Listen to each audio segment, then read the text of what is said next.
안녕하십니까. 오늘 유교류변과 함께하게 된 남천 이보자 임정철 바오로 신부, 안락보자 윤태상 안드레아 신부, 월평보자 김태웅 미카엘 신부입니다. 예, 반갑습니다. 반갑습니다. 예, 오늘 저희가 살펴볼 교리 내용은 교회 장례와 재례입니다. 점점 더 주제들이 무거워지고 있는 것 같습니다. 어쩌면 주일학교 친구들에게 장례라는 단어가 좀 낯설고 거리감이 있는 단어가 아닐까 싶습니다. 그래도 우리 삶에 있어, 나아가 우리 신앙생활에 있어 중요한 주제인 만큼 이번 시간 또 함께 교리 배워보도록 할게요. 윤창식님, 다른 장례식장은 조용한데 비해 우리 천주교 신자의 장례식장은 노래 소리가 계속 들린다는데 그 이유를 아시나요? 네, 바로 고인을 위한 기도인 연도를 계속 바치기 때문입니다. 이 연도는 우리 한국 천주교회만의 특징이라고도 할 수 있는데, 고인이 하느님의 인도로 천국에 갈 수 있기를 바라는 지향을 담아서 바치는 기도입니다. 예, 또한 일반적으로 우리는 3일장을 치른 후 고인을 바로 묘지에 모시는데, 우리 천주교는 특별히 묘지로 가기 전 고인을 위해 장례미사를 거행한다는 것이 가장 큰 특징이라고 할 수 있겠습니다. 고인을 위해 이렇게 기도를 바치고 미사를 드린다는 것은 천주교 신자로서 참으로 가슴 따뜻한 모습이 아닐까 싶습니다. 실제로 많은 어르신들이 연도와 장례미사를 보고 세례를 받기 위해 성당에 오신다는 이야기도 자주 들었습니다. 마지막 가는 길을 기도로 함께 해주는 신자들의 모습에서 감동과 위안을 받는다는 분들도 많이 보고요. 오늘 영상 교리도 그 첫 부분에서 장례에 대한 체험을 이야기하고 있는데요. 한번 영상 보시겠습니다.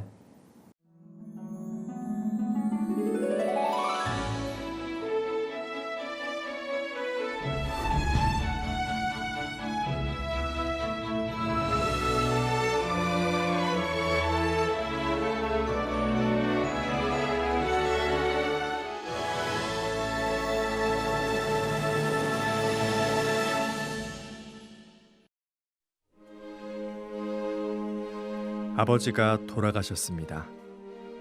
몇 년 동안 암으로 투병해 오시면서 고통 가운데에서도 의연한 모습을 보이셨던 아버지가 끝내 하느님 곁으로 가셨습니다. 죽음을 예상하지 못한 건 아니지만 막상 돌아가시고 나니 머릿속이 온통 하였습니다. 정신이 없는 가운데 장례 절차를 밟았습니다. 먼저 형제들과 의논해서 장례식장을 알아보고 본당 사무실에 연락해서 장례 미사 일정도 잡았습니다. 장례 기간 동안 많은 분이 조문을 오셨습니다.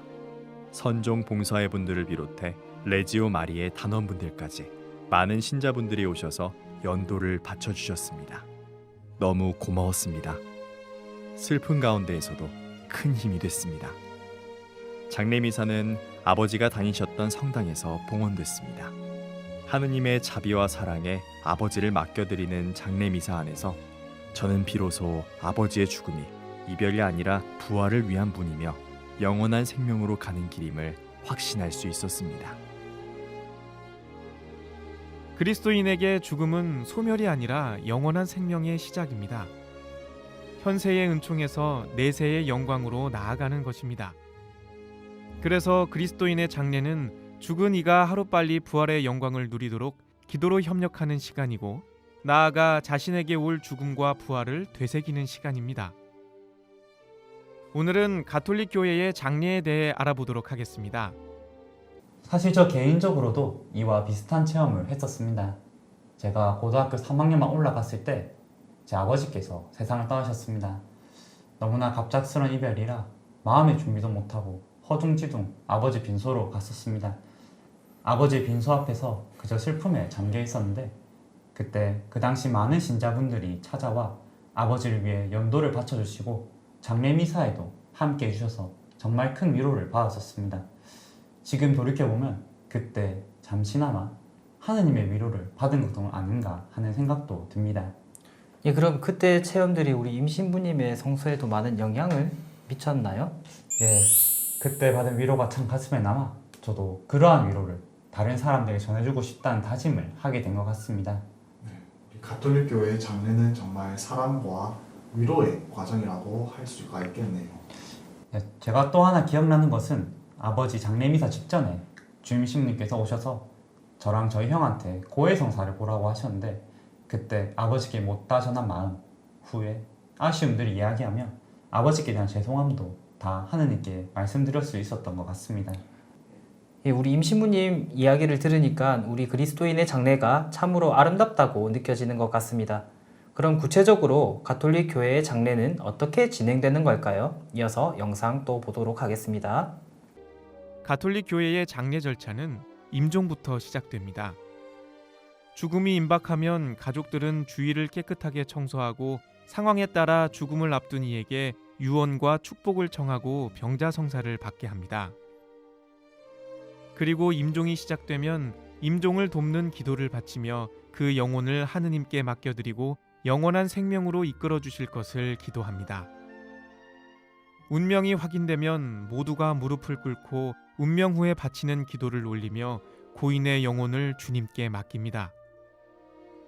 이후 정갈한 물로 얼굴을 씻어주고 손과 발을 가지런히 펴주며 두 손에 십자가나 묵주를 쥐어주고 가슴 위에 얹고 호디불이나 하얀 볼을 덮고 성수를 뿌린 후 가족과 친지, 본당에 알려 공동체의 기도를 청합니다. 다음으로 집이나 성당 영안실 혹은 병원이나 전문 장례식장에 빈소를 차리고 상주부터 분향한 후 문상을 받습니다. 문상은 소박하고 정중한 복장을 갖추고 빈소에 가서 성수를 뿌리고 분향한 후 고인과 상주에게 절을 하며 위로의 말을 건네도록 합니다. 이후 장례 기간 내내 고인을 위해 위령 기도를 바칩니다. 그리고 보통의 경우 죽음이 분명히 확인된다고 보는 장례 2일차 이후로 염습과 입관을 합니다. 염습과 입관이 끝나면 빈소에서 나와 성당으로 향하는 출관을 하고 성당에서 장례 미사와 고별식을 가집니다. 교회는 성령 안에서 그리스도의 죽음과 부활의 제사를 성부께 봉헌함으로써 그 자녀의 죄와 그 죄의 결과가 정화되어 하늘나라 식탁에 완전한 파스카에 참여하게 해주시기를 성부께 청합니다. 이렇게 거행된 성찬례를 통해 신자 공동체, 특히 죽은이의 가족은 죽은이가 한 지체로 살아있는 그리스도의 신비체와 통공을 이루고 죽은이를 위하여 죽은이와 함께 기도함으로써 주님 안에 잠든 이와 친교를 이루며 살아가는 법을 배웁니다. 미사에 이어 고별식이 이어집니다. 고별식은 교회가 죽은이를 하느님께 맡겨드리는 것입니다. 또 묘지로 가기 전에 그리스도인 공동체가 세상을 떠난 형제에게 마지막으로 하는 인사입니다. 이 마지막 인사로 그리스도인 공동체는 떠나는 이와의 헤어짐과 그와의 친교 그리고 재회를 노래합니다. 우선 고인께서 임종을 하시게 되면 유가족들은 장례식장을 통해 빈소를 마련하고 가족과 친지 그리고 또 본당에 알려 기도를 청하면 됩니다. 보통 부고라고 하는 이름을 알립니다.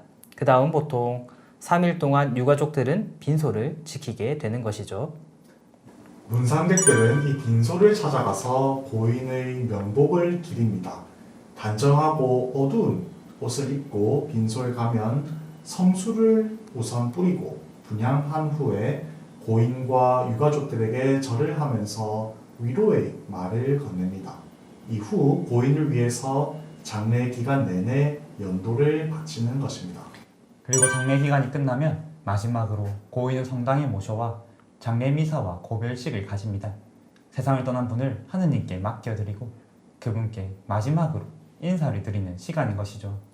예, 그 과정까지 끝나고 나서 고별식이 다 마치고 나면 고인을 장지, 다시 말해서 묘지로 모시게 되는데요. 이후 과정이 어떻게 되는지 영상 마저 보시도록 하겠습니다. 뒤이어 묘지나 화장장으로 가는 운구 예식이 있습니다. 가톨릭 교회는 죽음 너머의 영원한 생명을 희망하며 죽은 이의 부활이라는 신앙을 드러내는 매장을 전통적으로 장려합니다. 그러나 육신의 부활을 믿는 그리스도교의 교리를 부정하지 않는다면 화장도 허락합니다. 가톨릭 교회는 또 유골을 허공이나 땅이나 바다 등에 뿌리는 산골과 유골을 집에 보관하는 것을 허락하지 않습니다. 범신론적 사고에 입각한 산골은 하느님의 존재도 받아들이지 않을 뿐 아니라 그분께서 세상을 초월해 계신다는 신앙을 부정하는 것으로 오해될 수 있기 때문입니다. 또 묘지 공간에 마련된 수목, 화초, 잔디 등의 화장한 유골을 모시는 수목장을 포함한 자연장은 그리스도교의 부활 신앙을 반대하는 이유로 선택된 것이 아니라면 허용됩니다.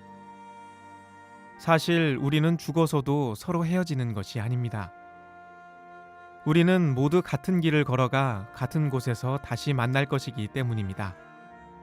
우리는 그리스도를 위하여 살기 때문에 결코 헤어지지 않을 것입니다. 우리는 지금 그리스도 안에 결합되어 그분께 나아가고 있으며 우리 모두 그리스도 안에 함께 있게 될 것입니다.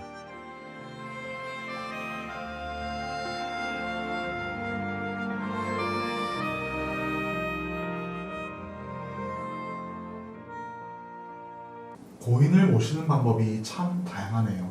그래도 중요한 것은 부활에 대한 신앙 안에서 이루어져야 한다는 것입니다.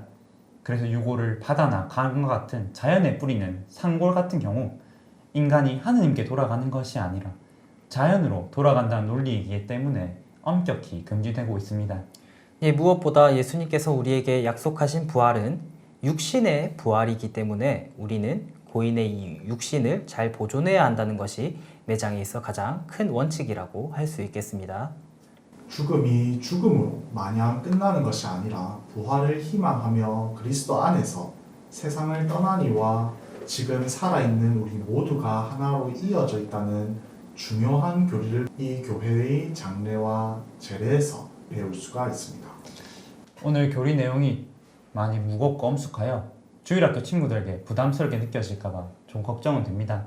그래도 이 안에는 고인을 위해 정성을 다하고 함께 기도하는 아름다운 마음이 담겨 있다는 사실 하나만은 우리 친구들이 꼭 기억하셨으면 좋겠습니다. 예, 그리고 또 하나 기억해야 될 것은 죽음이 죽음으로 끝이 아니라는 사실, 우리가 고인을 위해 할 수 있는 것이 참으로 많다는 사실 역시 오늘 함께 기억해 주시면 감사하겠습니다. 네, 참 저희가 맡은 교리들이 많이 무거운 주제들이었는데요. 그래도 끝까지 잘 들어주시고 함께 해주셔서 감사드립니다. 지금까지 교리를 함께한 남천 이보자 임정철 바오로 신부, 안락보자 윤태상 안드레아 신부, 월평보자 김태웅 미카엘 신부였습니다. 감사합니다. 감사합니다.